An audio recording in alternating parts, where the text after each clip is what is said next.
नमस्कार। प्रादेशिक समाचार के साथ मैं ज्ञानेश्वर प्रसाद श्रीवास्तव। पहले मुख्य समाचार। प्रधानमंत्री नरेंद्र मोदी ने वीडियो कॉन्फ्रेंस के माध्यम से राष्ट्रीय जल जीवन कोष और जल जीवन मिशन मोबाइल ऐप की शुरुआत की। राष्ट्रपिता महात्मा गांधी और पूर्व प्रधानमंत्री लाल बहादुर शास्त्री की जयंती पर कृतज्ञ राष्ट्र उन्हें कर रहा है नमन। राज्यभर में कई कार्यक्रमों का आयोजन। Ranchi smart city investors meet में 150 से ज्यादा संभावित निवेशकों ने लिया हिस्सा। एजुकेशन और हेल्थ हब के रूप में विकसित होगी रांची। और NTPC senior national archery championship आज से जमशेदपुर में शुरू। केंद्रीय मंत्री अर्जुन मुंडा ने किया उद्घाटन। और अब समाचार से पहले एक जरूरी संदेश। देश भर में 18 वर्ष से अधिक आयु के सभी लोगों के लिए सरकारी केंद्रों में निःशुल्क टीकाकरण अभियान चलाया जा रहा है। हमारे युवा श्रोताओं से अपील है कि वे कोविड रोधी टीका जरूर लगवाएं और दूसरों को भी इसके लिए प्रेरित और सहयोग करें।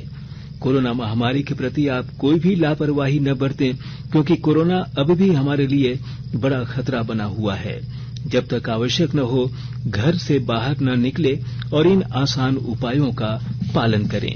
मास्क लगाएं, 2 गज की सुरक्षित दूरी बनाए रखें, बार बार हाथ धोएं और चेहरा साफ रखें। कोविड से संबंधित जानकारी और मार्गदर्शन के लिए राष्ट्रीय हेल्पलाइन काम कर रही है।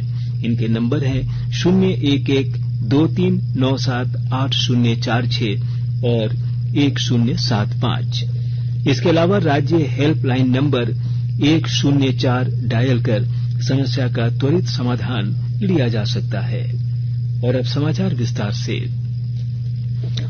प्रधानमंत्री नरेंद्र मोदी ने जल जीवन मिशन को जन भागीदारी के साथ महिलाओं और ग्रामीण भारत को सशक्त बनाने के लिए एक आंदोलन बताया है। जल जीवन मिशन पर देश भर की ग्राम पंचायतों और जल समितियों के साथ वीडियो कॉन्फ्रेंस के माध्यम से बातचीत करते हुए श्री मोदी ने यह बात कही। मुझे खुशी है कि आज के दिन देश भर के लाखों गांवों के लोग ग्राम सभाओं के रूप में जल जीवन संवाद कर रहे हैं। ऐसे अभूतपूर्व और राष्ट्रव्यापी मिशन को इसी उत्साह और ऊर्जा से सफल बनाया जा सकता है। जल जीवन मिशन का विजन सिर्फ लोगों तक पानी पहुंचाने का ही नहीं है, ये डिसेंट्रलाइजेशन का भी एक बहुत बड़ा मूवमेंट है। ये village driven, women driven movement है। इसका मुख्य आधार जन आंदोलन और जन भागीदारी है। प्रधानमंत्री ने कहा कि ग्राम पंचायतों को पानी और स्वच्छता की सुविधा के लिए 2,25,000 करोड़ रुपए से अधिक की राशि प्रदान की गई है। उन्होंने कहा कि सरकार ने नल के पानी की गुणवत्ता और आपूर्ति तथा योजना से संबंधित सवालों के जवाब के लिए जल जीवन मिशन मोबाइल ऐप की शुरुआत की है। जल जीवन मिशन को अधिक सशक्त, अधिक पारदर्शी बनाने के लिए आज कई और कदम भी उठाए गए हैं। जल जीवन मिशन ऐप, इस अभियान से जुड़ी सभी जानकारियां एक ही जगह पर मिल जाएगी। कितने घरों तक पानी पहुंचा, पानी की क्वालिटी कैसी है, वाटर सप्लाई स्कीम का पूरा विवरण, सब कुछ इस ऐप पर मिलेगा। गांव के लोग भी इसकी मदद से अपने यहां के पानी की शुद्धता पर बारीक नजर रख पाएंगे। देश आज राष्ट्रपिता महात्मा गांधी को उनकी 152वीं जयंती पर भावभीनी श्रद्धांजलि अर्पित कर रहा है। राष्ट्रपति रामनाथ कोविंद, उपराष्ट्रपति एम वेंकैया नायडू और प्रधानमंत्री नरेंद्र मोदी ने महात्मा गांधी की जयंती पर श्रद्धांजलि अर्पित की है। प्रधानमंत्री नरेंद्र मोदी ने आज सुबह राजघाट पर महात्मा गांधी को श्रद्धा सुमन अर्पित किया। लोकसभा अध्यक्ष ओम बिड़ला, कांग्रेस अध्यक्ष सोनिया गांधी और दिल्ली के मुख्यमंत्री अरविंद केजरीवाल भी श्रद्धा सुमन अर्पित करने वालों में शामिल थे। राष्ट्रपिता महात्मा गांधी और पूर्व प्रधानमंत्री लाल बहादुर शास्त्री की जयंती के मौके पर झारखंड भी उन्हें नमन कर रहा है।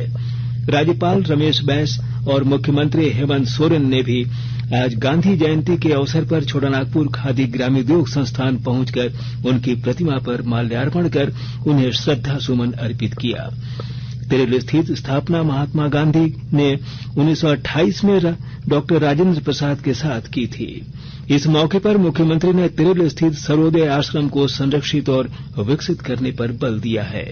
उन्होंने कहा है कि तिरेल आश्रम में संचालित छोटानागपुर खादी ग्रामोद्योग संस्थान को महात्मा गांधी के सपने के अनुरूप ढाला जाएगा। इसे कुटीर उद्योग के क्रियाकलापों का हब बनाया जाएगा।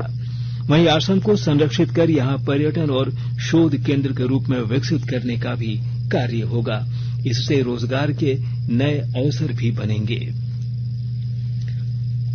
1 से 31 अक्टूबर तक चलने वाले स्वच्छ भारत कार्यक्रम के तहत आज दूसरे दिन प्रेस इन्फॉर्मेशन ब्यूरो रांची, सूचना एवं प्रसारण मंत्रालय भारत सरकार और नेहरू युवा केंद्र संगठन की ओर से एक वर्चुअल प्रेस वार्ता का आयोजन किया गया। आकाशवाणी रांची केंद्र में आयोजित वर्चुअल प्रेस वार्ता के दौरान पीआईबी रांची के अपर महानिदेशक अरिमर्दन सिंह ने कहा कि अभियान के तहत साफ सफाई की महत्ता के साथ ही इस बात को लेकर लोगों को जागरूक किया जाएगा, लोग कम से कम कचरा फैलाएं। भारत सरकार के युवा कार्यक्रम एवं खेल मंत्रालय की ओर से पूरे देश में 1 अक्टूबर से लेकर के 31 अक्टूबर तक क्लीन इंडिया कैंपेन शुरू की गई है। इसके तहत पूरे देश के 744 जिलों के 2.5 लाख से ज्यादा गांवों को इस अभियान से जोड़ा जाएगा।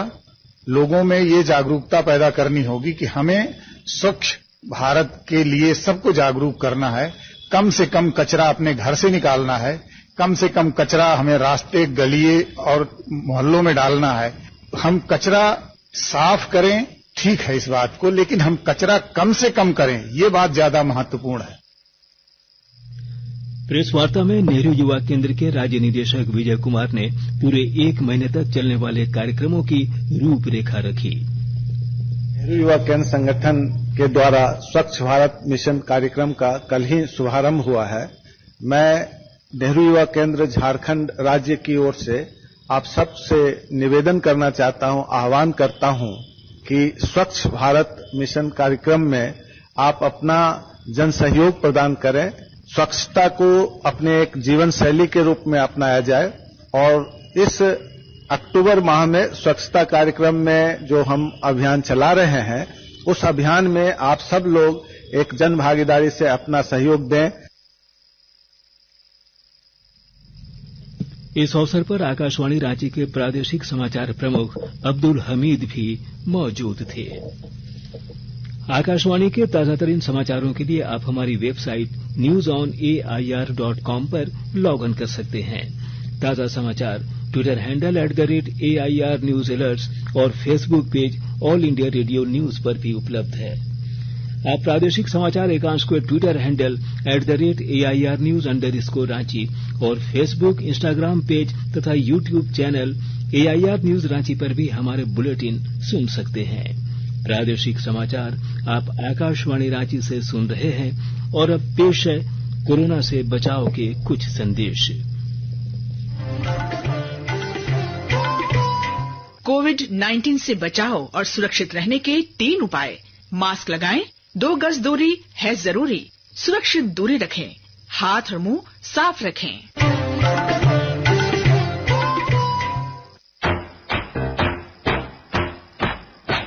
चलो मिलकर एक शुरुआत करें, चलो एक फैसला आज करें। मास्क नहीं तो टोकेंगे, कोरोना को रोकेंगे। चलो एक वादा करते हैं, चलो एक वादा करते हैं। मास्क नहीं तो टोकेंगे, कोरोना को रोकेंगे। भारत सरकार द्वारा जनहित में जारी। प्रादेशिक समाचार में आपका फिर से स्वागत है। Ranchi smart city corporation limited द्वारा आज रांची में इन्वेस्टर्स मीट का आयोजन किया गया। इस सम्मेलन में 150 से ज्यादा संभावित निवेशकों ने हिस्सा लिया। समारोह को संबोधित करते हुए नगर विकास विभाग के सचिव विनय कुमार चौबे ने कहा कि रांची शहर को एजुकेशन हब एवं मेडिकल हब के रूप में विकसित करना राज्य सरकार की प्राथमिकता है। इसी उद्देश्य की पूर्ति के लिए रांची स्मार्ट सिटी में शैक्षणिक संस्थान और मेडिकल सेक्टर को विकसित करने की प्राथमिकता दी गई है। रांची शैक्षणिक राजधानी के रूप में विकसित हो, इसके लिए रांची स्मार्ट सिटी के अंदर 21% भूमि शैक्षणिक संस्थानों के लिए रखी गई है। देश के 75वें स्वाधीनता दिवस समारोहों के उपलक्ष्य में आजादी का अमृत महोत्सव के अंतर्गत प्रादेशिक समाचार एकांश आकाशवाणी रांची द्वारा स्वाधीनता संग्राम और उसके गौरवशाली इतिहास पर 18 अगस्त से साप्ताहिक अमृत महोत्सव क्विज का शुभारंभ किया गया है। सेंट्रल कोलफील्ड्स लिमिटेड और mission blue foundation Amrit Mahotsav quiz में आकाशवाणी समाचार रांची के साथ सहयोगी के रूप में शामिल हैं।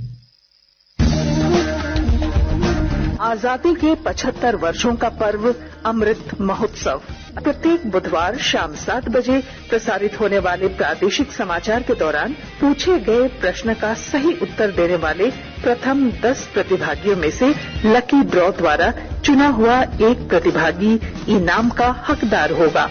इसके लिए सुनते रहें आकाशवाणी रांची का प्रसारण।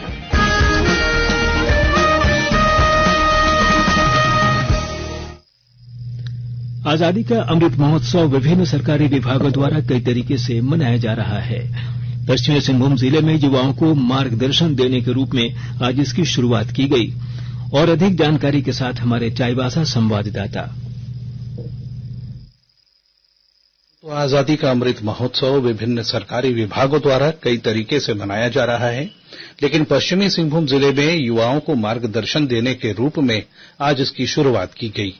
जिला जनसंपर्क कार्यालय और जिला नियोजनालय द्वारा संयुक्त रूप से इसका आयोजन मांगीलाल रुंगटा उच्च विद्यालय में किया गया। उच्च शिक्षा के संस्थानों में दाखिले के लिए यहां की आदिवासी बहुल जनसंख्या के लिए अच्छे शिक्षण संस्थानों की भी कमी है। ऐसे में करियर गाइडेंस कार्यक्रम चलाकर आज के दिन युवाओं को एक नई राह दिखाई गई। इस कार्यक्रम में कक्षा 10वीं के विद्यार्थियों को करियर के लिए तैयारी करने और उनके नियोजन संबंधी जिज्ञासाओं को पूरा करने के साथ साथ उन्हें उचित मार्गदर्शन भी देने का प्रयास किया जाएगा। दिलीप बनर्जी, आकाशवाणी समाचार, चाईबासा।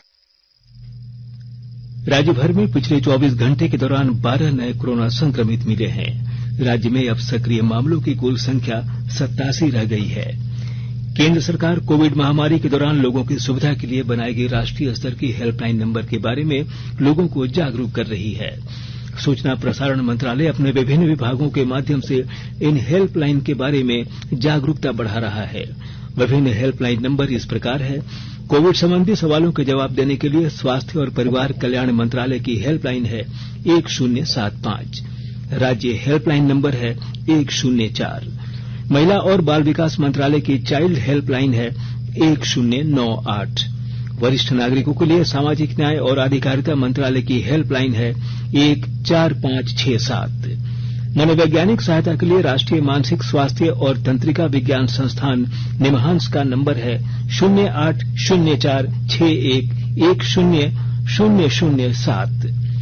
आयुष कोविड परामर्श हेल्पलाइन नंबर है 14443 और MyGov WhatsApp help desk number है 9013151515। 40वां NTPC senior national archery championship आज से जमशेदपुर के जीआरडी टाटा स्पोर्ट्स कॉम्प्लेक्स में शुरू हो गया।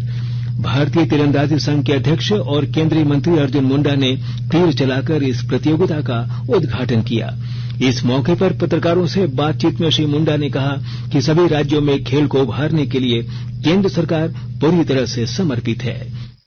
देश में सभी खेलों को प्रमुखता के साथ कैसे उभारे और हमारे खिलाड़ी उसमें अच्छा प्रदर्शन करें, इसलिए लगातार प्रधानमंत्री अपने स्तर पर प्रयत्न कर रहे हैं कि सारे राज्यों में जो प्रतिभा सामने है उसको हम मिल करके उभारें और सारे खेलों के प्रति लोगों को जागरूक भी करें और उन्हें समान अवसर कैसे उपलब्ध हो ये सुनिश्चित करें। और अब संक्षिप्त खबरें। आजादी के अमृत महोत्सव और महात्मा गांधी की जयंती पर लोहरदगा जिले के सभी पंचायतों में विशेष ग्राम सभा का आयोजन किया गया। रामगढ़ जिला समाहरणालय परिसर से उपायुक्त माधवी मिश्रा ने आज जल जीवन मिशन के तहत जागरूकता वाहन को हरी झंडी दिखाकर रवाना किया। राज्य के कई अन्य जिलों में भी इस तरह के जागरूकता वाहन को रवाना किया गया। और अब अंत में मुख्य समाचार एक बार फिर। प्रधानमंत्री नरेंद्र मोदी ने वीडियो कॉन्फ्रेंस के माध्यम से राष्ट्रीय जल जीवन कोष और जल जीवन मिशन मोबाइल ऐप की शुरुआत की। राष्ट्रपिता महात्मा गांधी और पूर्व प्रधानमंत्री लाल बहादुर शास्त्री की जयंती पर कृतज्ञ राष्ट्र उन्हें कर रहा है नमन। राज्य भर में कई कार्यक्रमों का आयोजन। Ranchi smart city investors meet में 150 से ज्यादा संभावित निवेशकों ने लिया हिस्सा। एजुकेशन और हेल्थ हब के रूप में विकसित होगी रांची। और NTPC senior national archery championship आज से जमशेदपुर में शुरू। केंद्रीय मंत्री अर्जुन मुंडा ने किया उद्घाटन। इसके साथ ही आकाशवाणी रांची से प्रादेशिक समाचार का ये बुलेटिन समाप्त हुआ। नमस्कार। में रहिए, सुरक्षित रहिए और सुनते रहिए आकाशवाणी।